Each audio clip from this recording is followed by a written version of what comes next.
Hey chickens. Well, I think I'm going to name this video pretty unambiguously, so you already know what I'm going to say.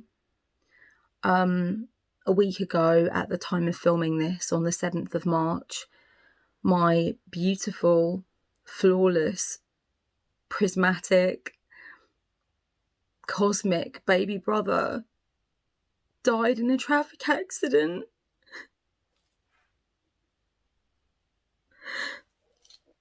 And naturally, everybody who loves and adores him, and the numbers are many, many, many, family, friends, loved ones internationally,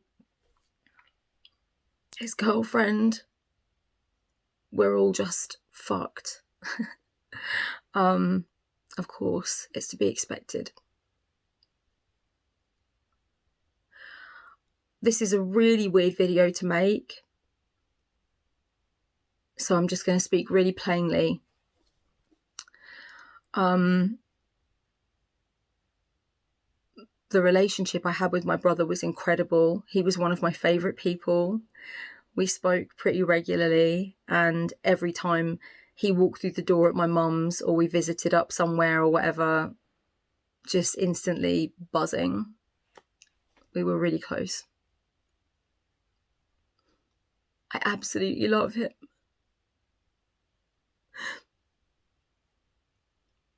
When I was told, it was very easy for me to believe it. It wasn't like I was in denial for a really long time.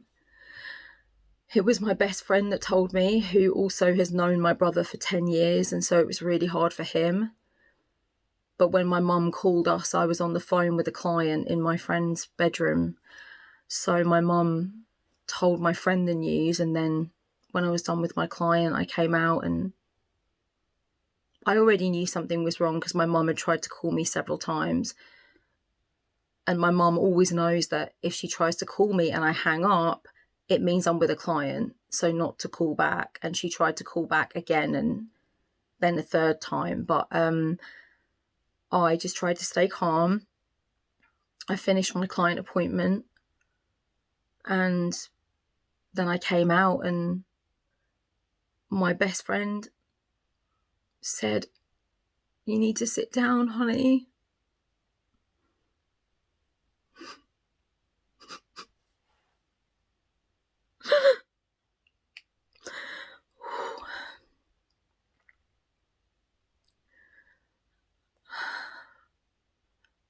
And he told me like that, which is the best way to be told, if you can think of a best way, being with someone so close to you who also loved that person. But I remember just like making animal noises, you know, just the raw grief. And I got down on the ground and I said, "No, no, no, no, no, no, no." And then I said, "I want him back. Get him back. We have to get him back. This is wrong. We need him back. We need him back."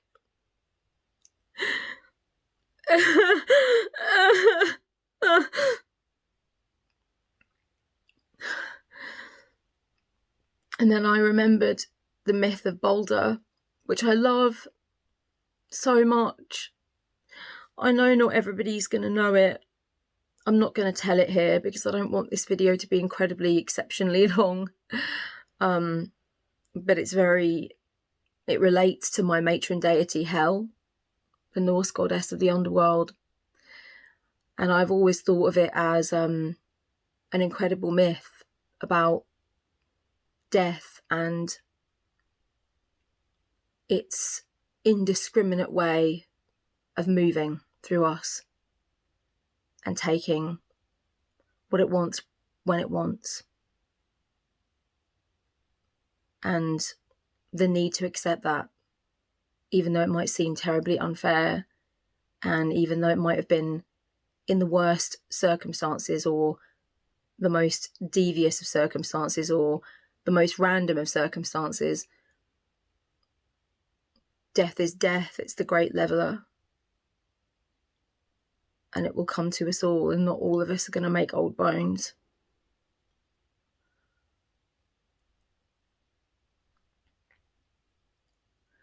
But when I heard myself saying, we have to get him back, I want him back, I want him back, I want him back. And I was saying it, and I just thought of Hermod riding 9 days down to see hell to ask, please give Balder back. This is a mistake.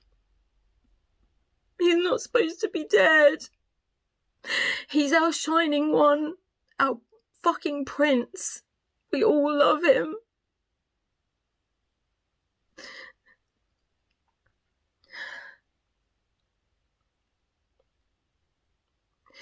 And now I realise that I'm living the myth of the death of Balder right now. Sorry if this is just like really weird. It's just such a strange thing to film. I was really worried about filming it because I thought, well, I don't want to come across as unemotional because I haven't been unemotional. I've been extremely emotional. But I've also been practical to a degree. I've been getting in touch with friends of his that I felt needed to know before they found out on social media. So I've been doing that. I set up his memorial page for his close friends.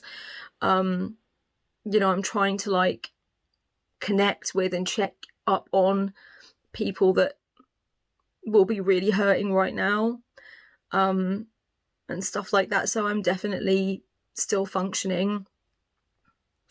I've read a lot about grief and bereavement, and I've talked to a lot of clients that have gone through really difficult grief and bereavement.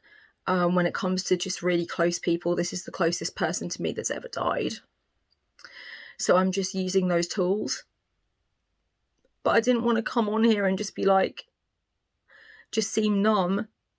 Although, of course, that's a valid emotion. I just didn't want that to be the emotion that was prevalent as I was speaking. But I also I don't want to wail. I'm doing that all off camera. Trust me. Our connection we were kindred spirits. I can't remember if I've already said that or not because my brain is like a fucking Dorito at the moment.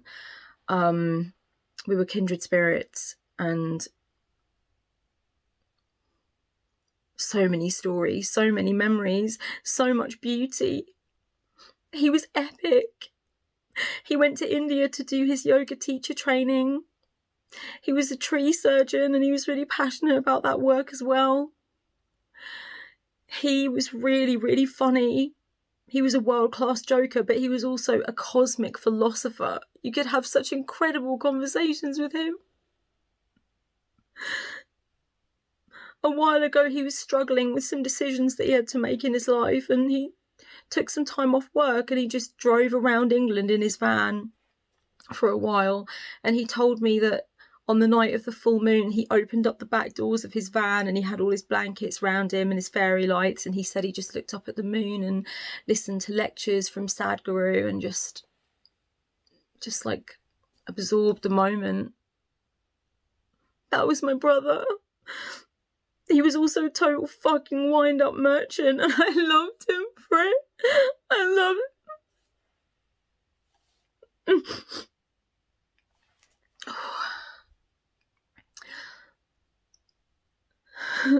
He was 5 years younger than me.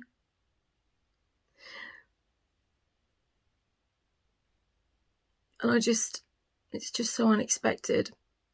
And I've said on the channel a number of times, that I really believe, and I have believed for quite a long time now, that death gives life its meaning. That death is ultimately what gives life its potency.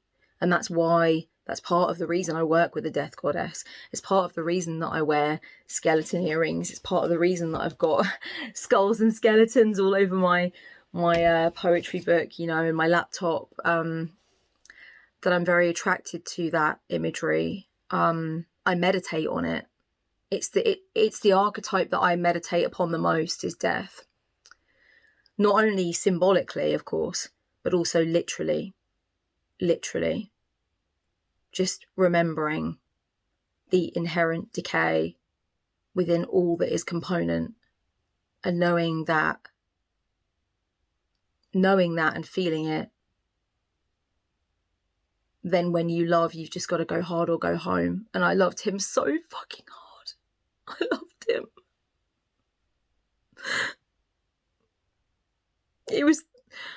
I never missed an opportunity to talk about how amazing he was with my friends. I would bring him up naturally in conversation. We were always excited about the next time we would see each other. And I'm excited again about the next time I will see him. I know he'll come to me. I feel that.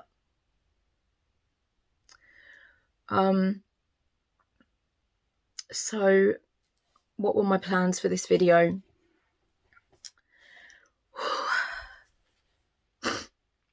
I feel like I've got a massive hole in me.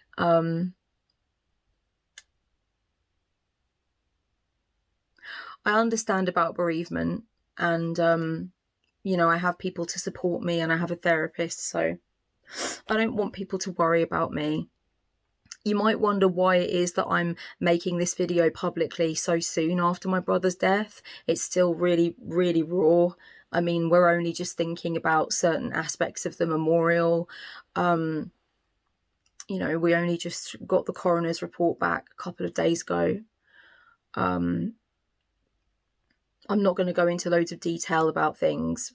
Nobody else was harmed, though, or killed or anything. He wasn't with anybody in his vehicle. I think it was just a momentary lapse of concentration, and he just collided into a tree. And what I will say is that I was given a great deal of relief in knowing that the coroner's report said that he died instantly from his head injury, so there's no way that he could have felt any pain. He flew free immediately. Instant release from the body, which he really, really deserves, because he'd gone through a lot of physical pain a few years before, having an accident with a chainsaw where we nearly lost him. And actually, on the Tuesday night, the night after he died, I actually I got out my Norse myths and I reread the myth of Balder, because it occurred to me suddenly, like, I'm living the myth of Balder. This is ridiculous. And I never noticed before that in the myth of Balder, he actually has escaped death a lot of times, even to the point where the gods laugh about it. And they do things to him like, drop a rock on his head or whatever, because he seems to be immortal. And it's almost a running joke. And that's really weird, because that does bear some similarity to my brother's situation. We never dropped a rock on his head or anything, but he had been through the wars, as we say. And had the scars to prove it. So that was a strange way in which I'm living this mythopoetic path right now. I'm sure many of you, because you do read myths, lots of you do, and folklore and stuff, I'm sure many of you have found yourselves in a similar sort of situation where you're living what you've read and thinking, fucking hell, that's what's happening to me.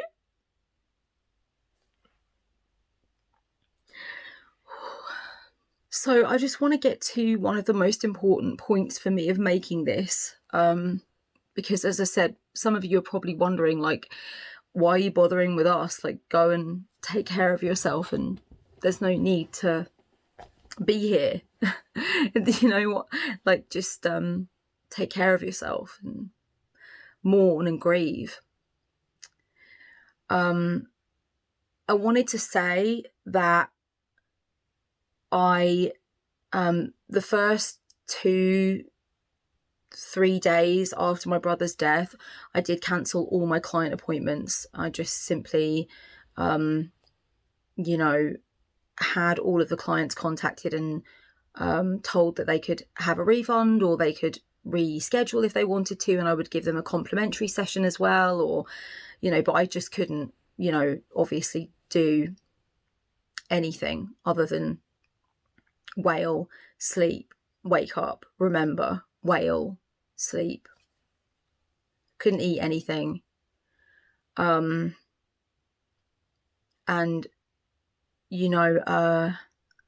then I decided that, I just started to feel this feeling that my work gives me so much joy. I wanted to see if I could do a session. So I did. And on the 4th day, I think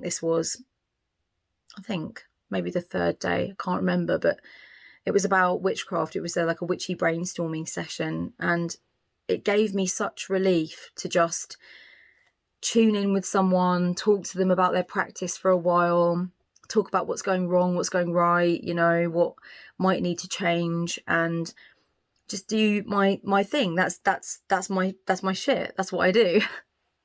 I talk to witches about witchcraft. I talk to tarot students about tarot. I talk to people who are in pain about their pain.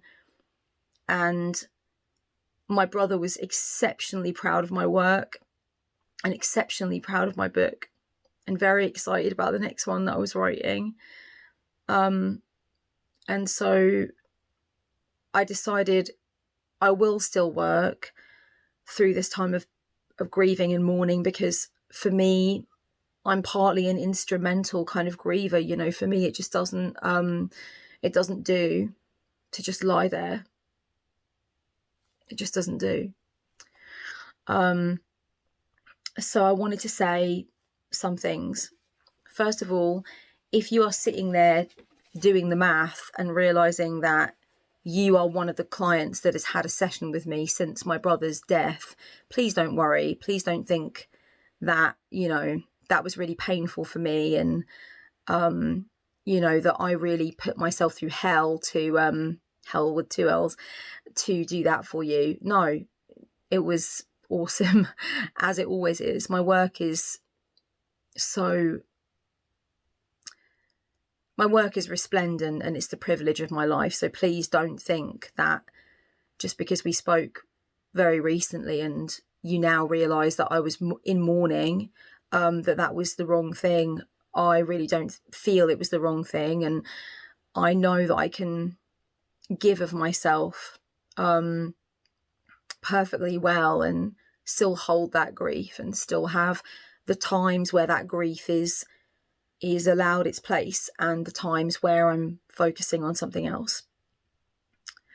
I also wanted to say that I'm sorry if you're one of the clients that was asked to rearrange, and it's nothing personal that I kept some clients and I asked others to rearrange. It's literally just trying to get a few less clients in the days, because I just, I can't take 4 clients a day at the moment. So I'm just trying to kind of figure out who can be asked to perhaps consider another point on the schedule, and who can be asked and who can be kept. And it's nothing personal to anyone. It's just trying to free up a little bit more space for me to make sure that my self-care is where it needs to be, and that I can get in touch with people that need me imminently, his loved ones, his friends, family, etc. I wanted to say that the workshop, the card slinger circle, is still going ahead on the 20th. I'm really, really looking forward to it, and I really, really want to still do it. So if you have a ticket for the card slinger circle, please don't worry. I don't do anything, just arrive on time. I think it's going to be meaningful and potent and beautiful, and I'm excited. So that will still be going forward. As many of you know, I was writing a second book, and I am writing a second book. And ironically, the entire book is about how to witch through the darkest and most difficult times in your life. Like when the chips are really down, the shit has seriously hit the fan, all of that stuff. That's what my book is about. But my publisher have allowed me to delay it for a year, so it will now be published in 2023, which gives me some breathing room, which I really appreciate. So the book is on hold. Yeah, what else do I need to say? Yeah, if you want to make a donation for flowers or to put towards funeral expenses, if you feel inclined to do that, you can always use my donation button. It's not a request, it's just that I know that some people will probably ask me how they can do that, or what they can do, or if they can do anything. That would be great. I'll just give it straight to my mum. That would be brilliant. Like anything that you donate will just be given to her when I see her. So obviously, if there are no more videos after this for a while, you know why as well, which is another reason I wanted to come and speak and say that this has happened to me, and I'll never ever be the same again. I know that this has changed me already. I feel the alchemy, the dark alchemy of this already. And it's only the very beginning. If you don't see your comment come up straight away underneath this video, it's because comments are going to be monitored this time. I really want to make sure that I'm very careful about what is underneath this video, you know, so please, if you have any personal philosophies about what might have happened with my brother, or where he is now, or that he's with the angels, or, you know, everything happens for a reason, or any of those things, like, please don't comment those things, because I just won't publish them. And if you're confused about why that is, I have made a video on bereavement, and I probably do talk about it in that video, so I'll leave it down below. But if not, then just look online. It's really unhelpful, and I've already found it to be unhelpful. It's already caused issues. So yeah, condolences and empathy and all of that, of course, but just bear in mind that, like, despite what I've, you know, the very little piece of information that I've given you today, unless you are watching this and you did know my brother, you didn't know my brother. So please just try to keep the comments sensitive and not overtly what's the word, adamant about any theories that you may have about death or life after death, or how I should contact him, or how I should go to a medium, or any of that stuff. Like, I'm going to do what it is that I'm going to do, and I'm a daughter of hell, so you know I'm going to be doing something. So don't worry about that, and don't make that into a thing, you know. I would say that. I'm going to go to Patreon now to speak about some things that I need to be a little bit more candid about, and I feel like I need to just, like, unload there in a safer and more private space, because of course anybody can watch these videos. That was my stomach asking for food, but I'm not hungry. Grief, bereavement, what do you do with it, eh? I did try to get something down earlier, darlings. It didn't work. Yeah, I'm gonna go over onto Patreon and do an afterthoughts video, and it's not to, like, you know, block you out of my experience or tell you that you only matter if you're on Patreon or whatever. It's just because I really want to go deeper, and that's what that series is for, you know. And it's supposed to be behind a portcullis, and that's how I like it. So before I go, I want to read a few things out. Okay. The first thing I want to read is a very short excerpt from my book that I was writing before it was placed on hold, so that I can grieve. So in the introduction of my second book, I wrote, "This book isn't about running away from your issues to hide inside a heap of magical paraphernalia. I am not seeking to promote denial, nor am I promoting empty make-believe and non-acceptance of the truth. This book is about harnessing the strength of the tools and practices of the craft to deal with your issues, fight your battles, face what must be faced, and fix what has shattered. But I also want to acknowledge that pain cannot be outrun sometimes, and there isn't always an answer or remedy. We are not supposed to seek to fix or change everything. Pain is a part of life. Witches sit with their pain when they know that it contains medicine. They sit with their pain when they know that there is nothing to do but exactly that. To be a witch is to have the wisdom to understand when the time for spellcraft has expired and when the true magic is in accepting the situation as it is. In times like those, witchcraft is for bearing the seemingly unbearable. It's not for turning back the clock, bringing back the dead, or concealing the ugliness. It is for coping with it, surviving it, believing that you can be strong until it gets a bit easier. There is always a role for witchcraft to play, but it is not always a miraculous one. Sometimes the craft is just a very deep comfort during an unavoidable shitstorm." That's what I wrote, part of what I wrote in the intro of my book, which I promise you I will get on with at some later time when I feel less like I have just had something so essential ripped from me that I can't believe I'm still drawing breath. I'd like to read a few prayers, if I may, for myself, but also for anyone else who might need them. This is a prayer that it's actually an old prayer. So this grey part is the old prayer, and then this new kind of prayer has built itself up around. So I'm just going to go for the whole thing, but this is a prayer to Hel. Hail Hela, maiden of the depths, Loki's daughter, shepherdess of the dead. Beloved Hel, queen of the lowest world, be with me now. I taste your orchard fruit, half bitter, half sweet. I know your road of ice and walk it gladly in the dark. It is you who shows me how to release dead things. It is you who prepares me to fight and to surrender. Hel, hold up to me your emblem, the pendant of death, under which we all must live, awaiting, and I will behold its beauty through my flowing tears.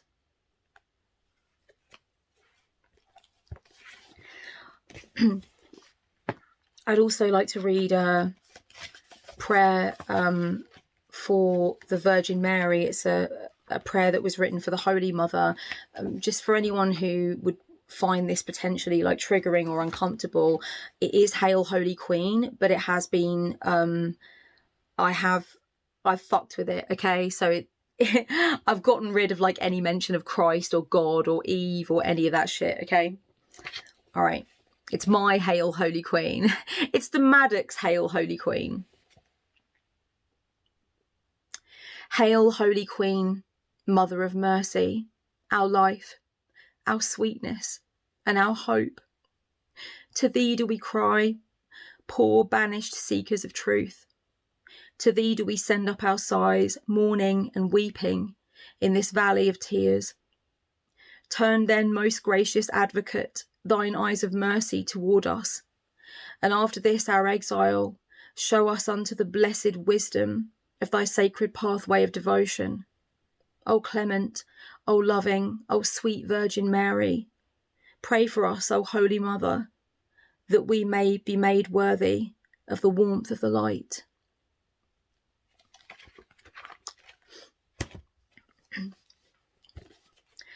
I'd also like to read one final prayer that I wrote myself. So this is a collage that I made, like literally the night before my brother died. in my special book of words and pictures. And I wrote a prayer, and the prayer is actually for the people of Ukraine, and it's based around, you know, my feelings about the conflict happening. But I'd like to read that too, because I'm aware that even in the midst of my personal agonizing tragedy, there's just so much other fucking shit going on. And I would like to acknowledge that before I end the video. Oh, holy and radical mother, wrap around us our human achievements, our delicate slices of peace, which tyrants conspire to pour into the boiling sea. Send your hands to the hospital beds, your mercy to the bewildered youth, and your whispered wisdom into the ears of those whose decisions harness countless fates. O Mother, may your immaculate heart call us to listen, to give, to feel deeply for those who feel the warmth of that. Your sorrows may teach us daily to prepare for life's pain, but your crown and flames and sacred energies remind us of the miracles, unions, and paradigm shifts which must surely come for the good of all. Amen.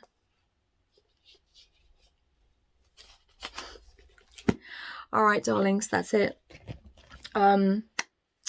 I did make a video before this complete shit show happened to my life, and it's actually a deep chat with Tommy Kelly about the 40 Servants deck, and I love it, and it's such an amazing chat, and I will put it up in a few days' time.